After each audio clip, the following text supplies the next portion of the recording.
오늘은 유방암에서 탈출될 수 있는 식이요법을 알려드리려고 하는데요. 제가 학생 때 배울 때만 해도 유방암은 우리나라 여성에서 발생하는 암 중에 한 3위 정도에 속한 것 같은데 요즘은 여성에서 1위 발생하는 게 바로 유방암이에요. 이게 문제가 아니라 한국 여성의 유방암 증가율이 세계 1위라는 거죠. 그래서 그런가 제가 비만 20년 차 지금 환자를 보고 있는데 3, 4년 전서부터 유방암 수술하고 원장님 저 살찌면 유방암 재발할까봐 체중 빼야 된대요. 타목시펜 같은 약을 먹었더니 살이 자꾸 쪄 이러고 오시는데 그만큼 이 유방암의 빈도가 높아져서 좀 신경을 쓰셔야겠습니다. 그래서 유방암은 호르몬의 의존성이기 때문에 다른 것보다 이 먹는 시기가 유방암의 발생이라든가 또 수술하고 나서 재발이라든가 또 우리가 유방암을 예방하는 이런 거에 굉장히 관련이 있어서 잘 먹어야 되는 그런 음식을 알려드리겠습니다.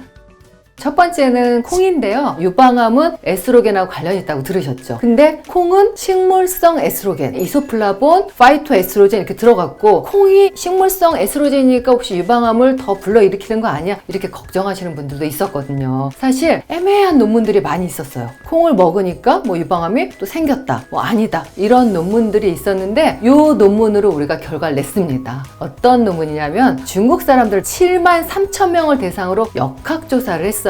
그래서 콩을 많이 먹은 군과 그렇지 않은 군을 봤는데 사실 중국 사람들의 콩은 유럽이나 미국 사람들에 비해서 20, 30배 굉장히 많이 먹거든요. 근데 역학조사를 쭉 먹은 사람들을 갖다 봤더니 많이 먹은 군들이 그렇지 않은 군보다 유방암 발생률이 15에서 25%가 떨어졌다는 거예요. 이런 결과가 있었기 때문에 매일 콩과 콩 제품을 드시는 게 유방암을 예방할 수도 있고 또 유방암 걸리신 분들도 나중에 수술하고 나서 콩을 잘 드시면 좋겠습니다. 근데 콩이 안에 있는 콩 단백질이 우리가 보통 한 최대 40에서 60g 드시라고 하는데 이게 생각보다 많은 양이거든요. 그러니까 하루에 매일 드실 때 두부 있죠. 청국장도 있고 된장도 있고 매일 요 정도가 한 끼씩 들어갈 수 있게 하고 이거 외에도 뭐 구운 콩을 먹는다든가 저 같은 경우는 두유를 매일 먹는다든가 이렇게 콩을 잘 드시면 좋겠고요. 두 번째는 이 지방을 교체하라입니다. 이게 무슨 말이냐면 우리가 이 유방의 이 유관이 지방으로 둘러싸이는데요. 이 지방은 안에 여러 가지 물질을 저장하는 창고잖아요. 근데 우리가 나쁜 지방, 소위 말하는 트랜스 지방도 있지만 염증을 좀 일으키는 오메가6가 많은 그런 기름을 먹으면은 이 유관 조직에 에스트로겐 신호를 좀 강하게 받아요. 반면에 오메가3 같은 좋은 지방을 많이 먹으면 그게 유관을 둘러싼 지방에서 에스트로겐 신호를 약하게 받기 때문에 훨씬 더 유방암을 예방할 수 있다고 합니다. 그러니까 있는 기름 좀 보시고 우리가 흔히 아는 뭐 옥수수유, 포도씨유 이런 것들은 오메가6가 많이 있기 때문에 올리브유라든가 까놀라유라든가 이런 좋은 기름으로 바꾸시는 걸 추천드립니다. 세 번째는 이 포화지방을 줄이셔야 되는데요. 물론 붉은 육류에 포화지방 있는 거 아시기 때문에 여러분들이 고기를 많이 줄이시겠지만 또 이런 분들이 있어요. 원장님 저 유방암 수술하고 나서 고기 일치 안 먹어요 이러시는데 그런 분들 보면 수술하고 나서 빈혈도 있고 또 몸도 굉장히 허약해졌는데 고기를 안 드시니까 많이 드시는 게 문제지 이 붉은 육류라도 일주일에 한 번 정도 한 달에 3-4번 정도는 무리가 없는데 단지 중요한 게 조리법이에요. 너무 구운 고기만 드시면 우리가 왜 고기 구울 때 아민이라고 발암물질이 생긴다고 하잖아요. 그러니까 고기를 드셔도 뭐 소고기 미역국 같이 국에다 넣어 드시거나 쪄 드시거나 뭐 삶아 드시거나 이런 것들은 괜찮고요. 정말 구운 고기가 먹고 싶다 그러면 요거를 굽기 전에 전자레인지에 한 5분 정도 돌리면 아민이 많이 나온 그 국물을 좀 버리고 나서 구우면 그 아민이 덜하다고 합니다. 그런 방법도 있기 때문에 붉은 고기를 너무 과잉 드시는 건 안 좋지만 적절하게 영양을 위해서 또 이거 외에도 뭐 우리가 생선을 드신다든가 단백질 섭취를 잘 하셔야겠습니다. 그 다음은 이제 단순 당질을 줄여라요. 단순 당질은 설탕도 있겠고 여러분들이 좋아하는 액상, 과당, 올리고당 뭐 이런 것들이 있는데 그게 들어가면 몸에서 인슐린을 갖다 널뛰게 하잖아요. 인슐린이 저항성이 생기면 제가 누누이 말씀드리죠. 살도 찌기도 하지만 거기서 염증 세포도 많이 생기기 때문에 그만큼 유방암 환자들이나 우리가 유방암 예방하는 데 좋지 않습니다. 그렇기 때문에 당질이 좀 낮은 저당질 식사를 하고 제일 중요한 게 환자들 살 빠지고 할 때도 너무 단순 당질을 많이 드시면 인슐린 높여서 염증이 생기기도 하지만 체지방이 많아지면 여기서 에스트로겐을 분비해요. 유방암 에스트로겐 관련이 있다고 그랬잖아요. 과다한 노출 안 되기 때문에 단순 당질로 식사를 하셔야 되겠고 그러다 보니까 흰 쌀밥보다는 잡곡밥, 뭐 귀리밥, 현미밥 그리고 콩밥도 좋으시고 반드시 나물 반찬 식이섬유 잘해서 드셔야겠습니다. 그 다음은 이제 과일하고 채소 얘기인데요. 과일 물론 물론 비타민, 미네랄 뭐 안에 식이섬유 많으니까 드시지만 과일도 요 주먹만한 크기 요 정도만 드셔야지, 과일도 과당이 있어서 너무 과다하게 드시면 또 체지방이 늘어나고 그러면 또 에스트로겐이 늘어나기 때문에 과일은 주먹만한 거 하나 정도 드시면 되고요. 채소는 섬유질 섭취가 많이 있을수록 좋아요. 그러면은 몸 안에서 뭐 체중 감량에도 도움이 되지만 장내 유익한 환경이 많아지기 때문에 특히 유방암 환자들한테 또는 유방암 예방하는 데 좋은 채소들이 있는데요. 그게 바로 뭐냐? 우리가 맨날 들었던 십자가 식물이에요. 브로콜리라든가 양배추, 콜리플라워, 방울양배추도 괜찮고요. 케일, 청경채도 또 이런 성분들이 있어서 인돌3 카비놀은 어떤 역할을 하냐면요. 유일하게 이 채소들이 몸 안에 에스트로겐 경로에 작용을 합니다. 에스트로겐이 유방암에 안 좋다고 알려지지만 사실은 조금 더 이렇게 복잡하게 들어가면 에스트로겐도 안에 우리 몸에 유익한 에스트로겐이 있고 유해한 에스트로겐이 있어요. 콜레스테롤도 좋은 콜레스테롤이 있고 나쁜 콜레스테롤이 있듯이 이 대사 과정이 있는데 이 인돌3 카비놀이 들어가면은 유해한 에스트로겐은 줄어들고 유익한 에스트로겐이 작용하게 해서 유방암을 예방하거나 또 유방암 환자들의 재발을 막을 수가 있습니다. 마지막으로는 역시 알코올 섭취예요. 우리가 술을 많이 드시다 보면 술이 아무래도 간에서 해독을 해야 되니까 간이 안 좋아지죠. 간에서 이 에스트로겐 다 쓴 걸 잘 처리해서 내보내야 되는데 알코올 섭취를 많이 하다 보면은 에스트로겐 이 안에 혈중 농도가 올라가기 때문에 유방암 환자들은 절대 안 됩니다. 그래서 사실 폐경전에 유방암 걸리신 분들 보면 알코올 섭취를 많이 하시는 분들도 있고 또 수술하신 분들은 반드시 알코올 섭취를 줄이시거나 정말 금주를 하셔야 되는데 원장님 와인은 안에 뭐 항산화 성분 레스베라토르 있어서 매일 먹는 거 좋다고 하는데 저 괜찮을까요? 이렇게 말씀하시는 분이 있는데요. 와인이 심혈관에 좋지만 유방암 환자들 매일 드시면 안 돼요. 요것도 그냥 뭐 한 달에 한 두세 번 이 정도로 줄이시면서 전반적으로 알코올 섭취는 줄이셔야겠습니다.